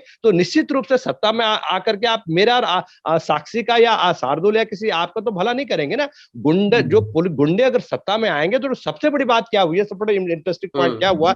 जी मैं एक पॉइंट से बात खत्म कर रहा हूं कि देखिए, पहले क्या होता था कि पहले हम क्या कहते थे, एक बहस करते थे कि अपराधीकरण हो गया, राजनीति का अपराधीकरण हो गया, ऐसा हम कहते थे। लेकिन जब अपराधियों ने देखा कि ये राजनीतिक जो नेता है, ये तो हमारे कारण सत्ता में है, तो वो खुद ही उन्होंने टेक ओवर कर लिया। अब वो नेताओं को अलग थलग करके, वो जो आज हालत ये है कि इतने क्रिमिनल्स उत्तर प्रदेश में मंत्री हैं, विधायक हैं, एमपीज हैं, पार्लियामेंट में 150 के करीब है जिनके खिलाफ हत्याओं के मुकदमे, रेप के मुकदमे, गुंडागर्दी के मुकदमे। तो ये ये जो हम ये किधर जा रहे हैं, ये सवाल ये कि ये किस तरह से होगा, ये जब तक ये आम जनता इन चीजों को नहीं करेगी तो ये कानून बना करके ये सब चीजें, ये फार्स मुझे दिख रहा है चारों तरफ। जी, एक शार्दुल की तरफ जाऊंगा, पर इसके पहले मैं एक श्रोताओं को रिमाइंडर भी देना चाहूंगा कि हाथरस में जो गैंगरेप हुआ था उसको अब 1 साल हो चुका है, और वहां पर भी हमको उत्तर प्रदेश पुलिस का जो बर्ताव था वो दिखाई दिया। जैसे मतलब वो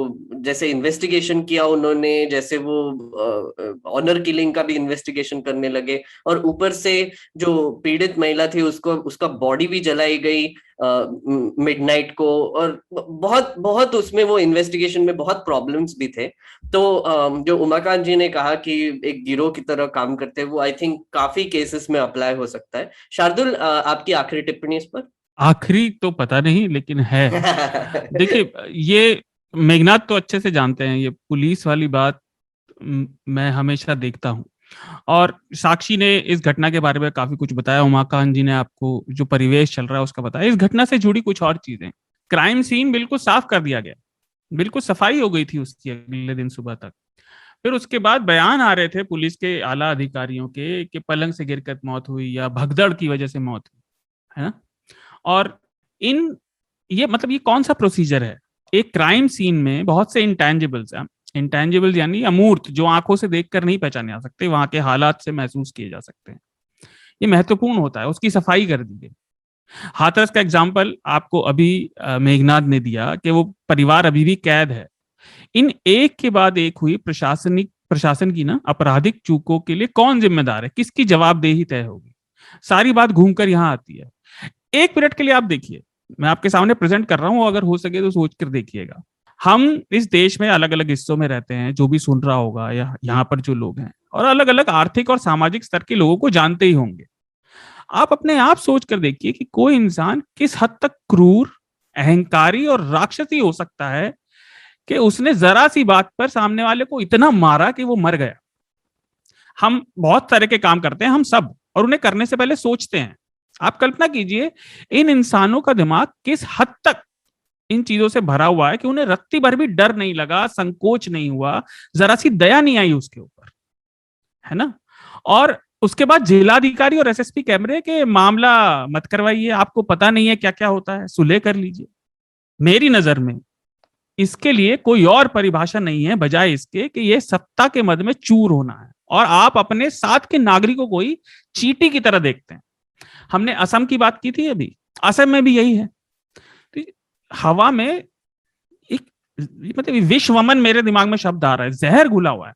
कितनी नफरत भर गई है यार लोगों के दिमाग में। और साक्षी ने जो बात कही पुलिस वालों की, आप देखिए पुलिस प्रशासन को यही नहीं पता कि उन्होंने किसे सस्पेंड किया है। मैं नाम बताना चाहता हूं, मेन है एसएचओ जगत नारायण सिंह, ये पहले से मशहूर रहे हैं, एनकाउंटर स्पेशलिस्ट हैं। इनका समय से पहले प्रमोशन हुआ, और इनका शहर में मशहूर नाम है गोरखपुर में नगद नारायण सिंह, सिपाही थे पहले। हाँ, आपको यह भी पता होना चाहिए कि मठ वाले थाने में पोस्टेड थे, तो आपको समझ आ जाएगा कि हो क्या रहा है ना। बाकी लोगों के नाम है जो एफआईआर में नाम है, वो है सब इंस्पेक्टर अक्षय मिश्रा और sub inspector Vijay Yadav. 3 police वाले जो अज्ञात हैं, वो अज्ञात हैं लेकिन वो सस्पेंड भी हैं। और गजब है उत्तर प्रदेश की पुलिस और प्रशासन, जिसे यही नहीं पता कि उन्होंने किसे सस्पेंड किया। इनके नाम है sub inspector Rahul Dubey, head constable Kamlesh Yadav और हेड कांस्टेबल प्रसाद कुमार। ये हैं अज्ञात लोग। ये बहुत ही अजीब चीज है नहीं कि जैसे साक्षी ने भी कहा कि मतलब योगी जी के राज में अज्ञात का भी नाम हो गया अब से, वो जैसे नाम बदलने के लिए सोच के देखिए, हम छोटे अज्ञात का नाम बदल दिया। हाँ, मेरे लिए बहुत अचंभित करने वाली बात है, माफी चाहूंगा साक्षी, में बीच में बोल पड़ा। लेकिन मतलब हम चाय पिए, कॉफी पिए यार, दूसरे के लिए बनाए, हम हर बात को सोचते हैं। आपने सामने वाले को केवल ये पूछने पे कि भाई ऐसा क्यों कर रहे हो, रात का टाइम है, हम कोई आतंकवादी हैं, जान से मार दिया। आपके अंदर इंसानियत नाम की चीज नहीं बची है। पर शार्दुल, मैं इसमें एक और बात बताऊं जो हम लोग मतलब ये बिल्कुल भी हाइपोथेसिस नहीं है, ये फैक्ट है, और ये बहुत बिटर ट्रूथ है कि ये तो मीनाक्षी गुप्ता और मनीष गुप्ता हैं। आप बस फर्ज करके देख लीजिए, ये महराज होता या ये मेहरुनिसा होती, अभी यूएपीए लग चुका होता, यही जेएन सिंह जिनकी हम बात कर रहे हैं जो भाग गए हैं, ये हीरो बना दिए जाते, रिवॉर्ड हो चुके होते। यही पूरी जनता जो कि आज थोड़ा सा शायद थोड़ा सा फील कर रहे हैं, मतलब मैं पत्रकारों की बात नहीं कर रही, मैं जनता की बात कर रही हूँ, नॉर्मल जो कि खबरें देखते हैं और जब उनको दिखाई देता है कि एक मुस्लिम नेम है तो उसको पहले से ही उस आईने से देखने लगते हैं, उस चश्मे से देखने लगते हैं, आज फील कर रहे हैं क्योंकि उनके धर्म का आदमी दिख गया है। मतलब आप हाथरस की बात कर रहे हैं, 1 साल हो गया है, सिद्दीक कप्पन को सब भूल गए हैं, जो कि सिर्फ वहां पे रिपोर्ट करने गया था। अभी आज ही मैं पढ़ रही थी सिद्दीक कप्पन के बारे में कि उसके बारे में जो उसके पूरा जो चार्जशीट बनाई है, जो उसके पूरा ये जो केस बनाया है पुलिस से, उसमें उन्होंने 36 आर्टिकल सिद्दीक कप्पन के निकाल दिए हैं, जिसमें उन्होंने सीधा ये कहना शुरू कर दिया कि जिस तरह की रिपोर्टिंग करता है ना, ये मुसलमानों को विक्टिम बताता है और ये मुसलमानों को इंसाइट करने की कोशिश के हिसाब से जर्नलिज्म करता है, ये रिस्पॉन्सिबल जर्नलिज्म नहीं करता है। यूपी की सरकार और पुलिस बताएगी कि रिस्पॉन्सिबल जर्नलिज्म क्या होता है, और इसलिए इसके खिलाफ यूएपीए लग जाना चाहिए, क्योंकि ये हिडन एजेंडा चलाता है, वही एजेंडा जो कि पीएफआई का भी है। मतलब आप सोच रहे हैं, मैं पूरे इसको केस को मैं सीरियसली बोल रही हूँ कि अभी तो न्यूज चैनल्स भी धन्य हो, महान है कि कम से कम मनीष गुप्ता की खबर उन्होंने इसलिए दिखा दी क्योंकि उनको दिखाई दे गया नाम क्या है। यही नहीं होता और अगर ये मुसलमान होता या ये दलित होते, ये केस कहीं मीडिया में नहीं आता, इसको दबाने की पूरी कोशिश हो चुकी होती, और कल को मतलब कोई भी एक मुसलमान नाम का कोई एक जर्नलिस्ट ही जाके कवर कर रहा होता तो उसके ऊपर फिर से यूएपी रे लगा देते। ये बिटर मुझे लगता है दबाने की कोशिश तो मुझे नहीं लगता वो करते उसको, और एक नैरेटिव बिल्डिंग का एक प्रोसेस शुरू हो जाता है फिर वहां पे। नहीं, यूएपीए देखिए जैसे ही नाम दिख जाता है उसको आप किसी भी संगठन के साथ, सीमी के साथ, पीएफआई के साथ जोड़ दीजिए, बहुत आसान है ना। बिल्कुल बिल्कुल, वही मैं कह रहा हूँ कि कंडीशन वी मेड, हम लोगों ने ये बना दिया है और इसको न्यू नॉर्मल बना दिया और हम सब इसके जिम्मेदार हैं। बिल्कुल, आपने जो कहा कि एक अगर कोई मुसलमान होता है इसमें, तो एक पब्लिक का भी नजरिया उसकी तरफ वही होता है, पहले एक सस्पिशियस नजर से ही देखेंगे कि अरे टेररिज्म, अरे इसीलिए हुआ है। मैं इसलिए ये बात बोल रही हूँ क्योंकि हम जनता ने जो नजरिया बनाते हैं, हमने पुलिस को जज और जूरी बना दिया खुद ही। मतलब किसी भी केस में हम बोलते हैं हाँ पुलिस ने बिल्कुल ठीक किया, बिल्कुल ठीक किया, क्रिमिनल को नहीं करेंगे। तो देख लीजिए, आपने लाइसेंस्ड गन वाले लोगों को जज और जूरी बनाना शुरू कर दिया। पुलिस के हाथ में गन है, जिस दिन वो गुंडागर्दी को आपने लाइसेंस देना शुरू कर दिया तो वो यही करेगी, और उसके बाद फिर कोई चश्मा नहीं होता देखने का कि कौन सी धर्म क्यों, कौन सी जाति क्यों, फिर वो सीधे जैसे मॉब होता है ना, मॉब, फिर वो वैसे ही बिहेव करते। This is what they have done.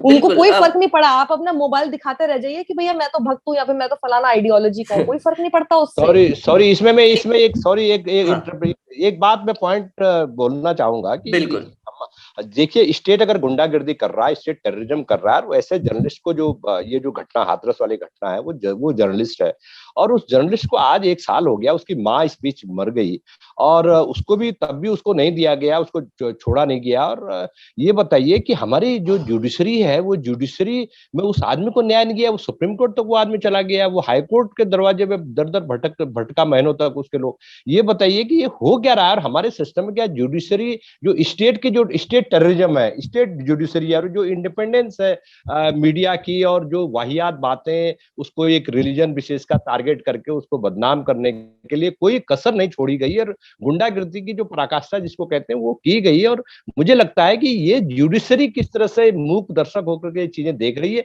इस पे मुझे बड़ा ताजुब हो रहा है कि कोई सो मोटो किसी सुप्रीम कोर्ट के जज ने या chief justice of supreme court ने या हाई कोर्ट के चीफ जस्टिस ने इन चीजों पर सो मोटो क्या वो एप्लीकेशन देते देते तमाम धक्के खाते खाते उनके लोग और उनके मित्र लोग परेशान हो गए। लेकिन जुडिशरी की तरफ से भी अंधेरा ही अंधेरा हमें दिखाई दे रहा है आज की तारीख में इस मुद्दे पर खास तौर पर। जी बिल्कुल शार्दुल, हाँ मेरी बीच में पावर कट हो गया था। मैं आखिरी 2 बात कहना चाहता हूँ इस बारे में, अगर आपका मन हो तो उस पर टिप्पणी जरूर करिएगा। देखिए, है ऐसा कि ये जो एनकाउंटर का कल्चर है ना, उसे जो हमारा समाज और प्रशासन भी स्वीकृति दे रहा है बार बार, इसके दूरगामी परिणाम होंगे। ये बात अकेले उत्तर प्रदेश की नहीं है, तेलंगाना की अभी देखिए, मंत्री ने कुछ समय पहले बयान दिया था कि बलात्कार के आरोपियों का एनकाउंटर पक्का है, उन्होंने दिलाया था। इंसान का दिमाग ना हमेशा पैटर्न्स पे चलता है। कोई व्यक्ति जिसे आपने कई बार कोई गलत काम करने की छूट दे दी, वो हर बार फिर आपसे पूछेगा नहीं उस बारे में। ये केवल रोबोट नहीं है, हम पूरा कल्चर को और कहीं ज्यादा खतरनाक बना रहे हैं, जो सबके लिए खतरनाक होगा। और बाकी बातें तो देखिए राजनीतिक परिवेश की और प्रशासन की उन्होंने करी दी, मैं केवल एक इंसानी स्तर पे बात कह रहा हूँ।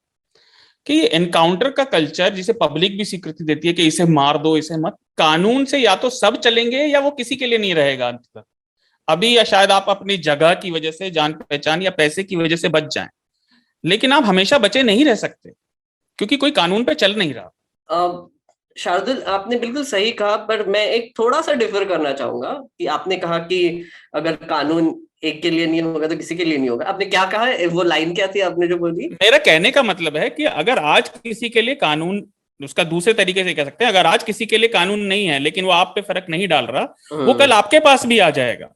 आज आप किसी वजह से रह सकते हैं। वही है ना कि बेसिकली जैसे उमाकांत जी ने भी कहा कि हमारे यहाँ पर पुलिस प्रशासन जो है वो एक पॉलिटिकल आर्म है। हाँ। वो एक कोई जो भी पॉलिटिकल पार्टी सत्ता में है वो यूज करके अपने ओपोनेंट्स को दबाने का काम करती है, और हर स्टेट में होता है।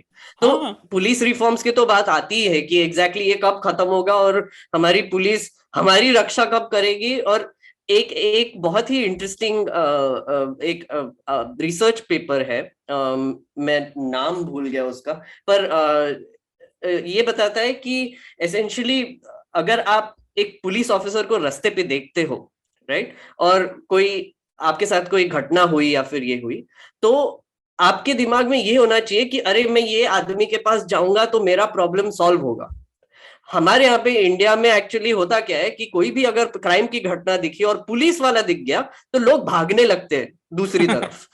कोई पुलिस के पास जाता नहीं है कि भैया हमारी हेल्प करो, क्योंकि उनको पता है कि अगर वो जाएंगे तो उनपे भी कार्रवाई हो सकती है, फंसा देंगे। हाँ। वही फंसा देंगे, कुछ भी हो सकता है। तो हमारे यहाँ पे पुलिस बेसिकली लोगों की रक्षा करने के लिए नहीं है, वो पॉलिटिकल लोगों की रक्षा करने के लिए।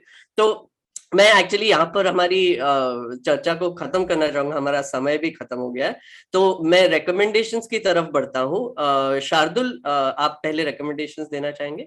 हाँ, मैं पहले दे देता हूँ क्योंकि मैं फोन से ज्वाइन किया दोबारा। सबसे पहला तो इस हफ्ते जो न्यूज लॉन्ड्री की टिप्पणी है उसे देखिए, बहुत अच्छी है।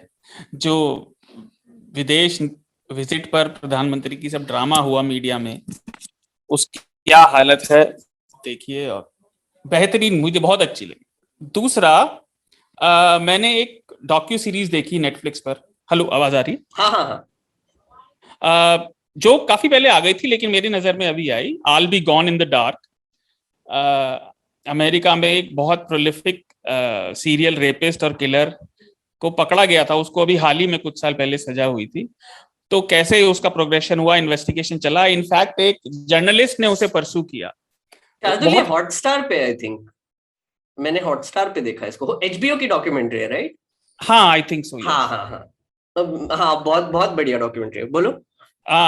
तो दूसरा ये है। तीसरा, एक इंडियन एक्सप्रेस का आर्टिकल है, कल ही आया था, कि ये जो मैं हमेशा बात करता रहता हूँ, पर्यावरण परिवर्तन की वजह से क्या क्या असर पड़ रहे हैं। तो ऑटम लीव्स पे, पतझड़ में जो पत्ते गिरते हैं, उनके रंग और उनकी स्वास्थ्य पे कैसा असर पड़ रहा है, उसके क्या दूरगामी परिणाम हो सकते हैं, इंडियन एक्सप्रेस में आर्टिकल है कल का। और चौथा, हम लोग कॉन्स्पिरेसी थ्योरी, फेक न्यूज की बात करते हैं। एक असली कॉन्स्पिरेसी थ्योरी, तकनीक इतनी बढ़ गई है लेकिन हमारे बल्ब और ट्यूबलाइट की उम्र घटती जा रही है, उनमें कुछ इजाफा नहीं हो रहा। ये एक्चुअल कॉन्स्पिरेसी थ्योरी है। वेरिटासियम पर इसका एक बहुत अच्छा वीडियो है।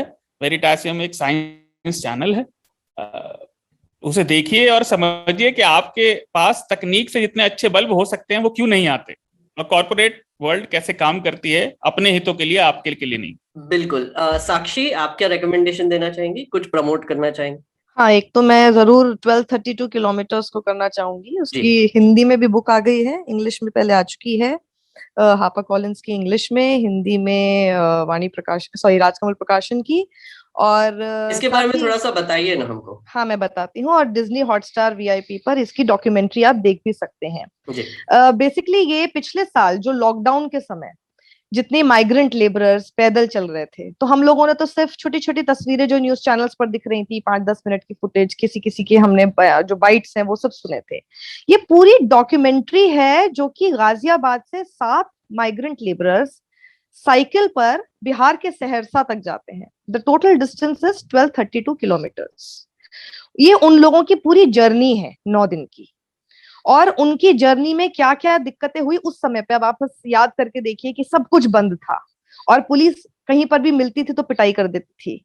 पुलिस के डर से कुछ भी नहीं कर पा रहे थे लोग, कोई किसी की मदद भी नहीं कर पा रहा था, कहीं खाने को नहीं होता था, कहीं सोने को कोई जगह नहीं मिलती थी। ये कैसे पहुंचे हैं, तो ये है। और इसमें गुलजार साहब ने लिरिक्स लिखे हैं इसके अंदर, जो एक आध बहुत ही बढ़िया इमोशनल टचिंग सॉन्ग है। विशाल भारद्वाज जी ने उसका म्यूजिक दिया है। और मतलब ये बिल्कुल ऐसा है कि आई थिंक आगे चल के कभी भी किसी को अगर बताना हो कि आखिर वो लॉकडाउन था क्या, ये एकमात्र डॉक्यूमेंट्री है जो कि आने वाली सदियों तक बताती रहेगी कि क्या हुआ था उस वक्त देश में। इसके अलावा मैं, क्योंकि अभी एग्जाम टाइम आ रहे हैं, मेरे घर में खुद इस वक्त एग्जाम का सीजन चल रहा है, तो मैं स्टूडेंट्स को मैं बोलना चाहूंगी, मेरा पर्सनली फेवरेट कोटा फैक्ट्री मुझे बहुत पसंद था। उसका सीजन 1 पहले आया था और अभी सीजन 2 उसका आया है नेटफ्लिक्स पर। वो एक बार जरूर देखें, थोड़ा सा टाइम निकाल के। मतलब वो आपकी जितनी भी टेंशन है, अगर आप थोड़े बहुत प्रेशर में भी हैं, वो सब आपका खत्म कर देगा। मुझे लगता है वो जीतू भैया जैसा एक टीचर सबकी लाइफ में होना चाहिए एग्जाम टाइम के दौरान। वो और बहुत ही अच्छा कैरेक्टर है एक्चुअली, बहुत बढ़िया कैरेक्टर, बहुत ही मतलब ऐसा टीचर जरूर होना चाहिए किसी के भी पास। मतलब मुझे पता नहीं, मुझे पर्सनली लगता है कि हो सकता है कोई एक रियल लाइफ में ऐसे कैरेक्टर हो जिनको इन्होंने, जिनसे इंस्पायर होके इन्होंने शायद उस कैरेक्टर को बनाया।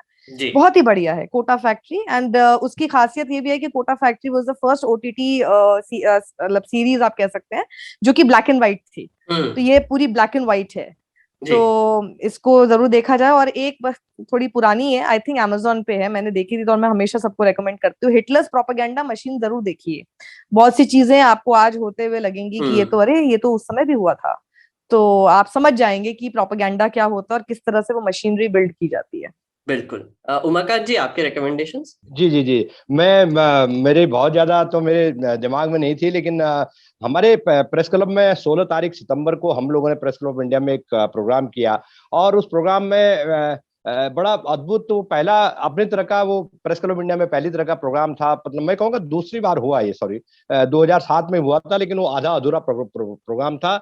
एक 1857 की जो क्रांति थी, गदर जिसको, जो क्रांति थी हमारे आजादी के आंदोलन की, जो अनसक्सेसफुल क्रांति थी, वो 1857 अंग्रेजों के खिलाफ, उसमें जो हमारे भारत के एक जर्नलिस्ट थे, उनका नाम था मोहम्मद अली बाकर। और इनको अंग्रेजों ने तोप के आगे बांध करके उड़ा दिया था, तोप से उड़ा दिया था, और इनके शरीर के चिथड़े हो गए थे। और ये वहीं की कहानी है, चांदनी चौक की, जहां हम लोग दिल्ली में रहते हैं, काम करते हैं। तो ये जो कहानी, तो ये एक मासूम मुरादाबादी एक जर्नलिस्ट है, उर्दू के बहुत सीनियर जर्नलिस्ट है, इन्होंने किताब लिखी इस पर, ये जो शहीद मौलवी बाकर पर। और हमने क्या किया कि एक फंक्शन किया, और उनकी याद में, उनको याद करते हुए फंक्शन किया। और हमने 16 सितंबर को तय किया है कि हर साल 16 सितंबर को प्रेस क्लब ऑफ इंडिया में उनको याद किया जाएगा। और हम लोगों ने ये भी कहा कि देखिए, उनकी याद में हम दो पत्रकारों को, एक फीमेल महिला पत्रकार को और एक जेंट्स पत्रकार को अपने क्षेत्र में अच्छा काम करने के लिए सम्मानित प्रेस क्लब ऑफ इंडिया करेगा। इस साल से हमने उसकी शुरुआत की। हालांकि अवार्ड हमने इस बार नहीं दिया, किसी ने उसको स्पॉन्सर किया, क्योंकि हमने कोई ज्यूरी नहीं बनाई थी। तो मेरा ये कहने का मतलब है कि जो पत्रकार मौलवी मोहम्मद बाकर थे, इनके बारे में बहुत ज्यादा लोगों को, जो जर्नलिज्म के लोगों को जितनी बड़ी, उनको पता ही नहीं है कि एक ऐसा क्रांतिकारी उर्दू पत्रकार भारतवर्ष में हुए थे, जिन्होंने अपने जीवन की परवाह किए बिना उस समय किस तरह से उन्होंने क्या लिखा हुआ अंग्रेजों के खिलाफ, और अंग्रेजों ने उनको करके तोप से उड़ाया। तो वो तो मुझे लगता है कि फांसी से भी ज्यादा खतरनाक थी। और जब सबसे बड़ी बात है कि उनको 14 तारीख को पकड़ा गया, और 16 तारीख को उसी दिन उनको ट्रायल किया गया, और उसी दिन उनको मौत की सजा दी गई। तो मौत की सजा, फांसी भी हो सकती थी, आप कुछ भी कर सकते थे, लेकिन तोप से उड़ाने का मतलब था कि कितना जघन्य और कितना क्रूर जो है उनको सजा दी गई। तो ये मासूम मुरादाबादी की जो पुस्तक है, 1857 की क्रांति और उर्दू पत्रकारिता, तो ये मैंने ये पुस्तक मुझे उन्होंने भेंट की। और उसके बाद मैंने देखा कि हालांकि ये तो इन्होंने जो एक सेमिनार में जो चीजें हुई थी उसको संग्रह किया, थोड़ा बहुत रिसर्च किया, लेकिन मौलाना बाकर साहब को की याद में कुछ ना कुछ चीजें होनी चाहिए। और ये बताइए कि जिसने अपनी जान दे दी, उसको उड़ा दिया तोप से उस जमाने में, तो ये जो है ये एक बहुत ही क्रूरता, मुझे मेरा दिल दहल गया है सारी चीजें पढ़ी में, और मैंने फिर नेट पे भी थोड़ा सर्च किया उनके बारे में। तो ये मुझे लग रहा है कि इसने मेरे दिल को छुआ, इसलिए मैंने यहाँ उसकी चर्चा की है। बिल्कुल, थैंक यू। मेरे रिकमेंडेशंस थोड़े से 2 हफ्ते हो गए तो काफी जमा भी हो गए थे। मैंने जोजी जोसेफ की किताब उठाई थी, मैंने पिछले चर्चा में भी बोला था, तो वो खत्म कर लिया। बहुत ही बढ़िया किताब है, मैं बहुत ही हाईली रेकमेंड करूंगा वो पढ़िए। और स्पेशली क्योंकि आज हमने पुलिस के बारे में बात की, तो आप वो अगर किताब पढ़ेंगे तो आपको पता चलेगा कि एक इन्फॉर्मेंट नेटवर्क कैसे काम करता है और कैसे पुलिस लोगों के खिलाफ केसेस बनाती है, फेक केसेस, और कैसे बर्ताव करती है, उसके बारे में पूरा खुलासा किया है। वो जरूर पढ़िए। एक मैं वीडियो रेकमेंड करना चाहूंगा, जुनून अ स्टेज फॉर थिएटर, एक यूट्यूब चैनल है, उस पर मुंबई लोकल विद वरुण ग्रोवर नाम का एक वीडियो है। ये 1 घंटे 40 मिनट का एक लेक्चर है एक्चुअली वरुण ग्रोवर का, कि कॉमेडी एज डिसेंट पे, कि कॉमेडी क्या रोल प्ले करता है डिसेंट पे। बहुत ही बढ़िया लेक्चर है, और वरुण ग्रोवर है तो आपको एकदम 1 घंटा 40 मिनट तक पकड़ के रखते हैं, तो जरूर देखिए। दूसरा एक डॉक्यूमेंट्री अभी Amazon पर आई है, the giant beast that is the global economy. मैं आपको अगर याद होगा, बिग शॉर्ट नाम की एक मूवी थी जिसको आई थिंक ऑस्कर नॉमिनेटेड भी थी। उनके मेकर्स ने एक ग्लोबल इकोनॉमी पे सीरीज बनाई है, डॉक्यू सीरीज। बहुत ही फनी है और बहुत ही इंटरेस्टिंग है, वो जरूर देखिए। और आखिरी में एक गेम रेकमेंड करूंगा, मैंने अभी टिम्बरबॉर्न नाम का एक अर्ली एक्सेस गेम है, उसको खरीदा और वो मैं ऑब्सेसिवली प्ले कर रहा हूँ। मतलब काफी साल हो गए कि इतना इन्वॉल्व नहीं हुआ वो एक हाथ गेम में। तो टिम्बरबॉर्न एक सर्वाइवल स्ट्रैटेजी गेम है। अगर आपको सिम सिटी जैसे सिटी बिल्डर्स अच्छे लगते हैं तो जरूर जरूर वो ट्राई कीजिए। इसी से मैं अपने गेस्ट को थैंक यू बोलना चाहूंगा, और अपने श्रोताओं को भी बोलना चाहूंगा कि अगर आपको आजाद पत्रकारिता को सपोर्ट करना है तो न्यूज लॉन्ड्री को सब्सक्राइब कीजिए। साक्षी जैसे इंडिपेंडेंट जर्नलिस्ट का काम आप सपोर्ट कीजिए, उमाकांत जी जैसे लोगों को सपोर्ट कीजिए, और पत्रकारिता को आप जगाए रखिए। Thank you. न्यूज लॉन्ड्री को जरूर सब्सक्राइब करें। मेरा बहुत फेवरेट प्लेटफॉर्म है, पोर्टल है इनका। यूट्यूब पर मैं ज्यादातर शोज हमेशा देखती हूँ, इनकी रिपोर्ट्स में हमेशा फॉलो करती हूँ। इनके कुछ रिपोर्टर्स बहुत बेहतरीन काम करते हैं, सब लोग बहुत मेहनत करते हैं। बहुत बड़ी टीम नहीं होगी आई एम श्योर, लेकिन एकदम बढ़िया काम कर रहे हैं, उम्दा काम, और कोई ऐड नहीं लेते हैं, तो सिर्फ आप ही के पैसे पर भरोसा करते हैं। इसलिए इनको प्लीज सब्सक्राइब कीजिए और सपोर्ट कीजिए। Thank you Sakshi. Thank you Sakshi. Thank you Umakant ji. बहुत धन्यवाद, बहुत धन्यवाद। नमस्कार।